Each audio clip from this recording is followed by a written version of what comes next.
ناسو نو یو عجیبه مذهب یې ګوره لکه دې وخت کې حضرت شیخ مغفور الله حفظه الله تعالی الله دې ورته عمر دراز ورکړي موږ ته د مشکات او داسې نور د حدیثو کتابونه یا په دې ځای کې د دې وخت کې په مشرانو کې حضرت پیر بابا حفظه الله تعالی چې د هدایت واخلي تر دغه پورې بخاري ثاني پورې د کتابونه ویلي او د دنیا د لکونو شاګردان دي دغه موږ د مشرانو کې غالبا چې دغه دوه استادان پاتې شو حضرت شیخ عبدالقیوم حقانی سے زموږ استادانو کې دی لیکن وګورئ بیمار مغفور الله بابا جی بیمار دیر بابا جی بیمار حافظ شوکت علی سے یو مشهور محدث د دارالعلوم حقانی دی وخت بیمار د زړه پریشان امیر کړي دي نو زموږ د استادان زما په خیال باندې چې دا کوم موجود دي دا په سرو زرو کې د ساتلو قابل دي او کوم چې لاړل نو الله نه به دا سوال کوو زه علمي خبره په دارالعلوم حقانیه کې کولی نشم په دارالعلوم حقانیه کې زه حدیث نشم بیانولی قرآن آیاتونه نشم بیانولی ځکه چې زه هغه تشریح نشم کولی چې دلته روز په شپه باندې کم کیږي لیکن صرف دا یو خبره کولی شم چې مونږ د خپلو کومو اکابرو نه یتیمانان پاتې شو دا زمونږ د یتیمي ډېره په اوږدېدو باندې روانه ده او ډېره زیاتېږي ټول مشران رانه لاړل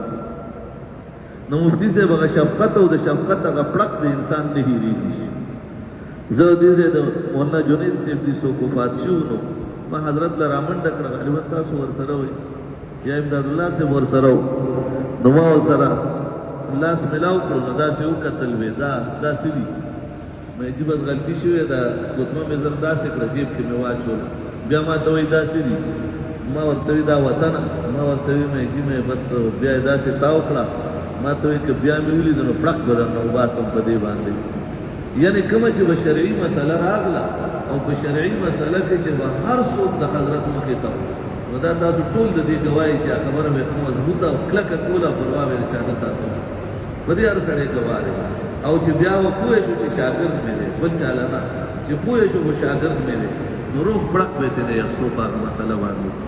او تاسو ټولو وکتلي ده دا صرف زما بیان نه دی دا به ټولو کتلي دي نو نن به زمونږ د حضرت زما حضرت خو دلته نه لاړو دې کې به داسې څوک موجود دي زما نه راواخلې تقریبا ټولو له به پړق ورکړي او هغه پړق زمونږ د جنت سبب به ګرځي انشاءالله تعالی لیکن زه یو خبره کوم مفتی صاحب په تشریف وړو لاړو مولانا نور مسرور صاحب دی امدادالله صاحب دی محمد صاحب دی حضرات ظهور الله صاحب دی دا ټول د حضرت هغه نیابت کې مونږ ته پاتې شوي دي او حضرت سره هغه مینه چې ده نو انشاءالله مونږ به هغه مینه دوی سره هم ساتو ځکه زمونږ د استاد بچي دي لیکن یو خبره کوم د حضرت برکات نه دي کړي انشاءالله تعالی الله به هغه جاري ساتلي وي دلته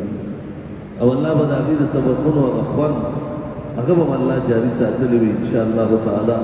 او الله به د هغې هغه برکات صرف په دې اولاد نه